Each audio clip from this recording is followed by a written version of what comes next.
자, 월 소득 200만원 받는 직장인입니다. 주식은 마이너스 32%, 비트코인은 마이너스 77%. 어휴, 처참한 계좌 상황에 아예 핸드폰 어플도 안 보고 있어요. 현재 수중에 있는 현금은 300만원입니다. 이런 하락장에 손절하는 게 맞나 싶기도 하고, 만약 정리하는 게 맞으면 도대체 뭘 정리해야 하는 걸까요? 혼자서는 답이 안 나와서 월브닷컴에 고민을 한번 남겨봅니다. 저는 9급 공무원으로 일하고 있는 30살 여자예요. 5년 연애로 만난 제 남친은 35살이고 내년 봄에 결혼하기로 이야기가 오가고 있는데 그놈의 집 때문에 걱정이 이만저만이 아니에요. 남자친구한테 미안해 죽겠습니다. 신혼집을 장만하지 않으면 결혼을 허락해주지 않는다고 해서 2023년 올해 안에 신혼집 매매를 해야 합니다. 지금까지 열심히 살아온 남자친구가 부모님께 첫 인사하러 간 자리였는데 그런 모진 소리를 듣게 한 게 미안하고 속상해서 집으로 돌아오는 길에 눈물 한 바가지를 흘렸고 남자친구도 아마 큰 상처로 남았을 것 같아요. 신혼집 마련하는데 제가 모은 모든 돈을 넣으려고 합니다. 그래서 그 이후로 허리띠 졸라매고 박봉의 월급이지만 최대한 아끼고 있어요. 그런데 한 가지 문제가 있습니다. 제가 가진 돈의 절반가량 주식에 다 묶여 있어요. 2019년 7월부터 주식에 발을 들였습니다. 처음엔 그냥 간식값이나 벌자 생각해서 소소하게 몇만 원 굴렸거든요. 처음에는 5,000원 번 것도 기뻐하고 그랬는데 사람이 아이러니한 게 욕심이 커지다 보니까 코로나 시기에 주식이 폭등했을 때 넣는 돈을 좀 키우면서 이 지경까지 왔네요. 손실 금액은 1,500만 원 정도입니다. 내가 감당할 수 있는 만큼만. 다 잃어도 상관없겠다 싶은 금액만 넣긴 했습니다만 막상 손실이 커지다 보니까 아깝긴 하더라고요. 젊을 때는 잃어도 크게 내 인생에서 타격이 없겠다 싶어서 투자 금액을 점점 늘려 주식과 코인을 했던 것 같습니다. 사실 돈을 잃기만 했지 손실에서 배우고 성장하는 게 있어야 하는 게 맞는데 도박처럼 투자를 하다 보니까 배우는 게 없네요. 저는 실현하지 않으면 손실을 확정한 게 아니라는 희망 회로를 돌리면서 이것들이 언젠가는 오르지 않을까 싶은 마음도 있어요. 그래서 손실난 것들은 정리를 잘 못하는 편입니다. 현대미포조선도 60%까지 수익이 났었는데 15만 원만 가면 팔아야지 했거든요. 근데 최근에 수익률이 마이너스가 돼버렸네요. 결혼을 앞두고 한 번은 주식을 정리해야 하지 않을까 싶긴 한데 매도해봤자 100만 원 정도만 남을 것 같습니다. 그런데도 파는 게 맞을까요? 김현준 대표님께 제 포트폴리오를 보여드리고 어떻게 쳐나가야 할지 여쭤보고 싶어요. 김현준 대표님, 너나이님, 전 어떻게 하면 좋을까요? 이 사연자분이 주식 계좌를 보내주셨거든요. 일단 한번 볼게요. 현대차 우선주, 삼성전자, 삼성전기, 미포조선, IS동서, 신풍제약, 두산에너빌리티, SCI 평가정보, CGN, PJ메탈. 진짜 여러분 농담 아니고 제 주린이잖아요. 제 개별 정보 진짜 모르거든요. 제가 다 아는 주식입니다. 제가 다 들어봤어요. 사람들한테 핫한 거, 사람들 사이에 회자되는 주식에 투자를 많이 하시고 손실이 난 일반적인 이제 주식 주린이이신 거죠. 그거 보는데 확 느낌이 들더라고요. 해외 주식도 하셨네. 테슬라도 하셨네. 엔비디아도 하시고. 이런 것들은 이제 해외 주식 계좌인 것 같습니다. 근데 보시면 아시겠지만 다 파란색이에요, 지금. 그러니까 많이 이제 손실을 보셨다는 거죠. 이분의 질문이 이겁니다. 결혼 앞두고 지금 내 집마련을 해야 되는 상황이 됐어요. 남자친구하고 힘을 합쳐서. 그래서 주식을 정리를 해야 될 것 같은데 이게 파란불이 들어오니까 이제 미치겠다는 거죠. 이게 정리를 한다면 어떻게 정리해야 될까요? 요거가 좀 궁금하신 것 같고요. 아까 그런 얘기 나왔어요. 내가 팔지 않으면 손실이 확정된 게 아니다. 그런 얘기를 많이들 하십니다. 네네. 그래서 나는 아직 이 돈이 내가 산 매수 가격 정도로 이제 생각을 하고 있는 거죠. 그러니까 이제 아까우니까 못 파는 거죠.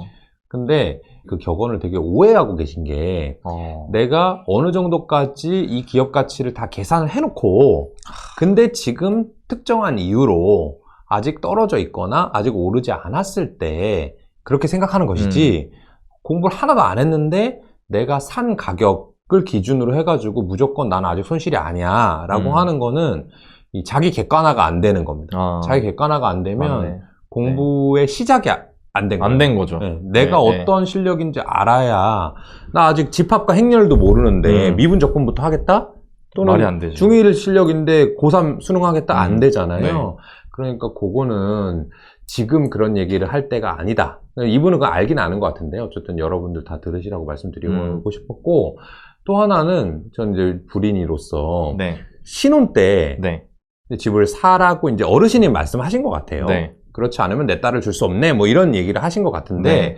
이제 채팅창에도 지금 왈가부가 많아요. 무슨 꼭 집이 필요하냐, 뭐 사랑만 있으면 되지. 그리고 어떤 분은 어릴 때 집을 그래도 사는 게 나중에 가면 더 힘들어진다. 네. 어떻게 해야 됩니까? 일단 상황에 따라 달라요. 상황에 따라 다른데, 그렇죠. 어떻게 좀 상황별로 좀 타이피컬하게 정리를 몇 개를 해보면은, 네. 나는 주식 투자를 할 거야. 투자를 한다고 했을 때 내가 주식 투자자로서 이걸로 내가 돈을 벌 거야. 네. 라고 한다면 저는 집을 사시는 것도 나쁘지 않다 생각합니다. 단, 아무 집이나 막 사라는 건 아니죠. 그러니까 사람들이 자꾸 이걸 오해하는 게 뭐냐면, 집을 사세요. 신혼 때 집을 사세요. 라고 하면, 아, 집을 사면 되는구나 하고 내가 1억 아무거나. 있는데 7억짜리 집을 6억을 땡겨서 사는 거지. 이제. 음. 그러니까 그러면 안 돼요. 집을 사는데 예를 들어서 내가 1억이 있으면 2억 정도 되는 집을 사는 거예요. 왜냐면 난 아직 어리니까. 그러니까 그런 식으로 단계 밟아 나가는 거는 오케이. 왜냐면 내 집에서 투자하시면은 아무래도 좀 뭐 대출금, 원리금 같은 거 상환해야 되고 이러면 본인이 투자할 때 정신 차리게 되거든요. 그리고 만약에 내가 부동산 투자를 하겠다. 그러면 저는 개인적으로 돈을 너무 많이 안 깔고 하는 게 낫지 않을까. 왜냐면 부동산 투자는 주식 투자처럼 뭐 50만 원, 100만 원 갖고 시작할 수는 없잖아요. 네. 그러니까 내가 필연적으로 어느 정도 자본이 있어야 되기 때문에, 그리고 필연적으로 사회초년생 때는 가진 돈 자체가 없어요. 네. 그걸 내 집에다가 넣어놓으면 일단 돈이 없지. 투자할 돈이 없죠. 투자할 돈이 없지. 그러니까 조금 이제 보증금을 낮게 하면서, 그리고 내가 좀 출퇴근도 조금 걸리더라도 몸으로 고생을 좀 하면서, 그래서 그런 경우에는 뭐 전월세 같은 걸 고민해 보셔도 괜찮지 않을까. 이거는 뭐 제 경험에 입각해서 네. 네, 말씀을 한번 드려보겠습니다. 네. 시젠, 신풍제약, SCI 평가정보, 테슬라 등 뭐부터 팔면 좋을까요? 네. 근데 집을 만약에 산다는 결정을 내리면 어차피 다 팔아야 되는 거죠, 그죠? 결과적으로는? 네. 그래야 될 것 같아요. 아니면, 네네. 네. 근데 이제 결혼할 시기가 한 1년여 정도 조금 남은 것 같아요.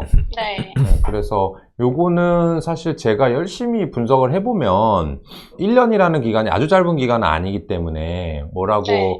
속가내기는 할 수는 있을 것 같아요. 그런데 그거보다 더 중요한 건 꽃님님께서 속가내기를 할 수 있는 기술을 배우는 게 저는 훨씬 네. 더 중요한 것 같고, 그래서 무조건 다 팔아라 라고 하지는 않겠습니다. 오늘은 시간이 좀 여유가 있기 때문에. 네네. 그러면 이제 공부를 시작해야 되는데, 과연 자기 객관화를 위해서 꽃님님께서 얼만큼 공부를 하시고 계셨는지, 안 했다고는 쓰시긴 하셨지만 제가 몇 가지 여쭤볼게요. 네. 시젠을 그나마 제가 뭐 하는 회사인지 좀 잘 아는 기업이니까 시젠으로 네네. 한번 여쭤볼게요. 네. 시젠은 꽃님님이 생각할 때 뭐를 만들어서 파는 회사인가요? 시제는 일단 제약 쪽으로 알고 있고요. 네. 그래서 그때는 코로나 진단 키트 아, 네. 만드는 회사로 알고 있어요. 그렇죠. 네네. 1단계 통과예요. 저는 제약 쪽이라고 하시길래 이거 오늘 텄나 싶었는데 네, 그래도 네. 진단 키트 나와서 정답을 말씀하셔가지고 네, 네. 역시 나랄 일을 하시는 분께서 아무것도 모르고 하진 않는구나 생각이 됐고요. 두 번째 이제 질문입니다. 네. 그러면 이제 시젠이 네. 진단 키트를 만들어가지고 어느 정도 매출액이나 이익을 버는지는 혹시 보신 적이 있으실까요?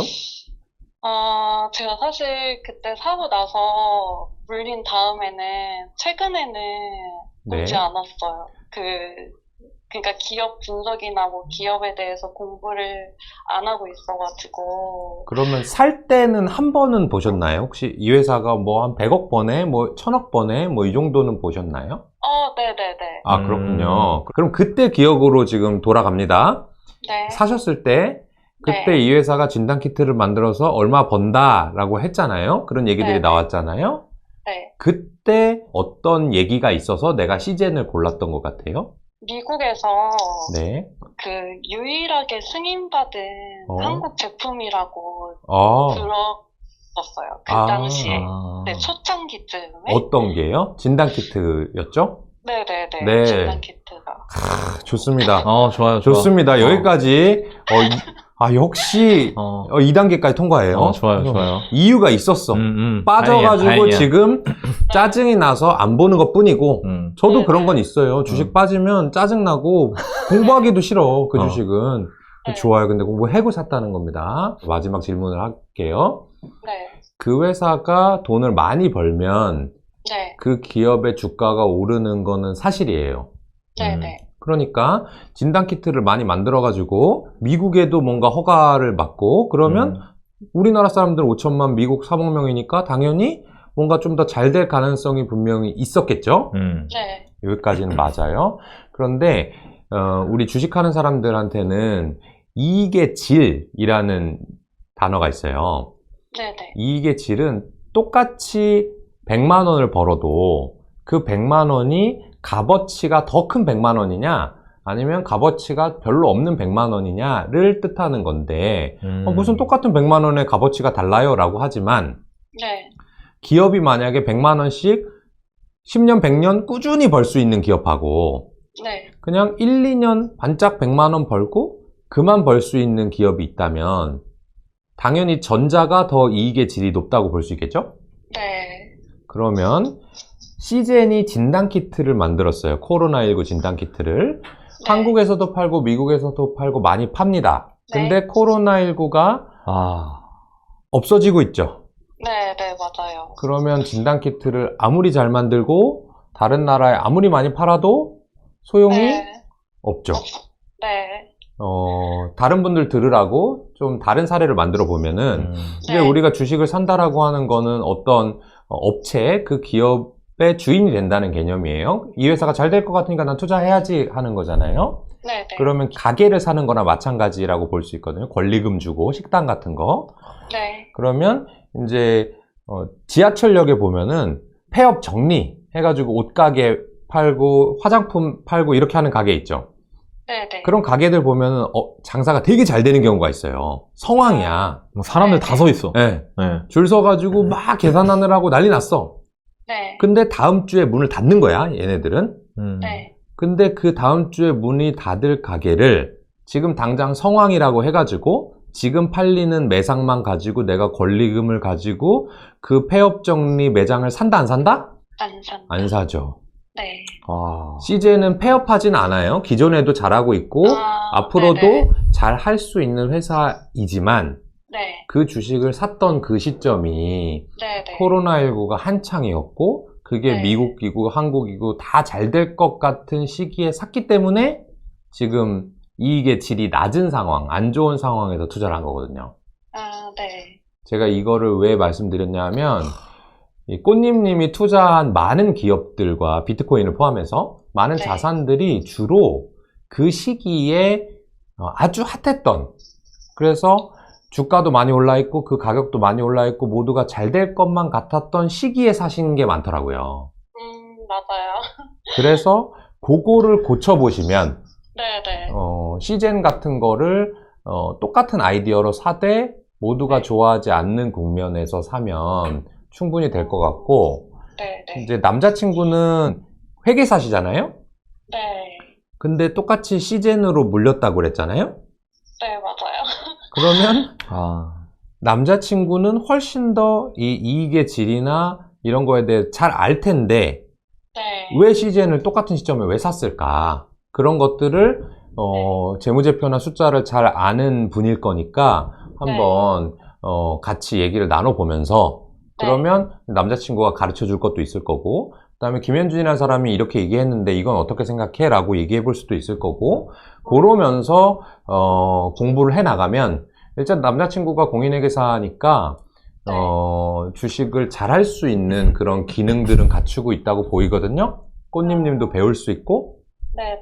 그러니까 지금부터 뭐부터 파는 건 모르겠고 사실 네. 그거는 아주 중요한 이슈는 아니에요. 꽃님님께서 네. 집을 한 채 사냐 마냐 할 때 있어서 그 네. 돈을 다 넣는다고 해서 더 큰 집을 살 수 있는 것도 아니고 네. 반토막 났다고 해서 못 사는 것도 아니니까 다시 재미있는 시점, 주식이 잘 갈 때 재밌는 게 아니라 원래 안 좋을 때 재밌어야 되거든요. 네. 그러니까 지금부터 한번 공부해 보는 걸로 하고 네. 신혼집에 대해서 잠깐 너나위님한테 바꿔드릴게요. 네. 네. 저도 주린인데요. 약간 정리하면은 그 이익이 증가했을 때 그 이익이 항구적으로 지속될 수 있는가 없는가가 핵심인 것 같아요. 어찌 보면 CJ 입장에선 코로나란 로또를 맞은 거죠. 네. 근데 그 로또가 계속해서 된다는 보장이 없으면 그 이익도 다시 원래로 회귀할 거고 네. 주가는 이익에 수렴하기 때문에 네. 주가도 다시 원래대로 수렴할 거고. 네. 자, 그러면 시젠이나 뭐 신품 같은 그런 비슷한 류로 주가가 급등했던 종목들은 고점 회복에 대한 기대를 하면서 그냥 무작정 들고 있는 것보다는 네. 차라리 남은 돈을 가지고 내가 여기서 배운 걸 가지고 네. 더 잘 활용할 수 있는 대로 보내는 게 현명한 판단일 수도 있겠다는 생각은 저는 듭니다. 네. 네, 그런 부분을 말씀해 주신 것 같아요. 네. 네. 그리고 뭐 그 외에도 뭐 주식 많이 사셨잖아요. 삼성전자, 삼성전기 이런 거. 네, 맞아요. 근데 그거는 이제 또 다른 측면으로 해석을 해야 되지 않을까. 네. 네. 그렇게 한번 정리를 해보시면 좋을 것 같습니다. 네. 아, 네, 알겠습니다. 그리고 두 분이 종잣돈이 2억 정도 있는 게 맞나요? 두 분이 합치면? 네, 그죠? 그 정도. 그러면 네. 만약에 예를 들어 내 집마를 한다. 네. 그러면 2억이 미천이 되는 거잖아요. 네, 네. 그죠? 그럼 2억으로 내가 집을 살 수 있냐, 수도권에서. 네. 네. 빌라 사실 거 아니죠? 네, 네, 아파트. 아파트 살려고 하시는 거죠? 신혼집을? 네, 네. 그러면은 이제 없는 거잖아요. 2억으로 살 수 있는 집이 없잖아요. 수도권에. 맞아요. 네, 그러면은 대출을 낀단 말이에요. 네. 맞아요? 네, 네. 그럼 대출을 낀다라고 했을 때 그 대출 규모가 얼마냐에 따라서 결정을 해야 된다는 거예요.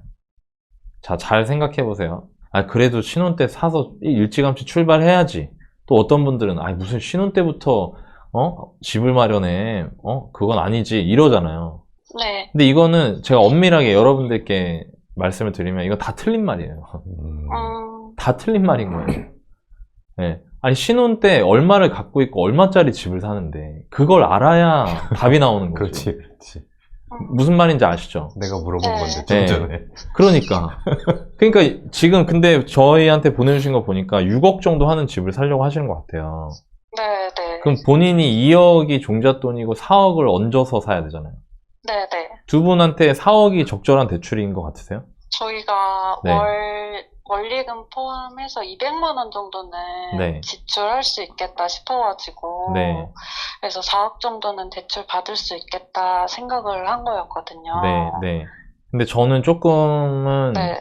무리한 것 같아요. 그리고 더 중요한 건 지금 당장 급한 상황은 아닌 것 같아요. 그러니까 내 집 마련이라는 게 자체가. 네. 왜냐면 일단 두 가지 요소가 있는데 네. 첫 번째는 적정한 수준의 집값인가, 우리 상황에 맞춰서. 적정한 상황의 집값은 제가 보기에 5억 정도가 적당합니다. 두 분은. 아, 네. 그러니까 네네. 조금 무리한다고 하더라도. 아, 네네. 왜냐면 두 분이 지금 2억 종잣돈에 3억이면은 60%가량의 대출을 일으켜야 되잖아요. 네. 네, 그 정도. 그리고 상환 금액도 금리에 따라 또 달라지는데 금리가 우리가 보통 이거 집을 사면은 네. 30년을 보잖아요. 네네. 대출 상환 기간을. 네. 30년이 진짜 길거든요. 네. 30년 동안 금리 인상기가 있지 않을까요? 네. 아이도 낳으실 수 있잖아요. 그죠? 네, 요즘에는 네. 뭐 당연한 건 아니니까. 네. 근데 그렇게 되면은 지금 현재 이 정도면 적당할 것 같아가 나중 되면 안 적당할 수도 있어요. 그러니까 이런 걸 감안해야 되는 거예요. 그럼 이런 걸 왜 감안해야 되냐? 네. 지금 집값이 되게 싸다고 보기 어렵기 때문에. 그러니까 음, 지금 집값이 싸다고 하면은 조금 무리를 해서라도 대출받아서 집을 사도 돼요. 근데 네네. 제가 보기에 지금 서울 아파트는 싸다고 보기엔 어려워요. 그리고 우리가 흔히 얘기하는 인생에 몇 번 찾아오는 기회 있잖아요. 네네. 그때가 언제냐면요. 와, 진짜 더럽게 싸다는 소리가 나올 정도로 싸야 돼요. 아, 제 경험상. 내년까지 오나요? 그건 잘 모르겠어요. 그게 언제가 될지는 모르고, 만약에 누군가가 내년, 내후년엔 올 거다라고 말하면 저는 그건 사기꾼이라고 생각합니다. 저랑 똑같은 얘기네요. 네, 네. 사기꾼이라고 나도 생각해요. 모르는 분야는 이렇게 물어보게 되더라고요. 나도 물어보고 싶어. 주식 언제까지 빠지냐고. 네. 그러니까 중요한 거는 지금은 좀 보수적으로 봐야 되는 시기라는 거예요. 물론 네네. 그럼에도 불구하고 내가 내 집 마련을 꼭 하고 싶다라고 하면 저는 네. 그러니까 보수적으로 5억을 맥스로 그어놓고 그 안에서 찾으시라고 말씀드리고 싶어요. 네. 노나님, 저는요, 뭐 집값 오르고 내리는 것도 중요한데 이 사람하고 저희 집에서 출발하고 싶어요. 그 마음이 더 커요. 그리고 마침 많이 떨어졌잖아요. 지금부터 조금 떨어지는 한이 있더라도 나중 되면은 제가 산 가격 정도는 될 거라고 생각이 들고, 그리고 네네. 무엇보다 내 집에서 살고 싶어요. 라고 하시는 분들도 계세요.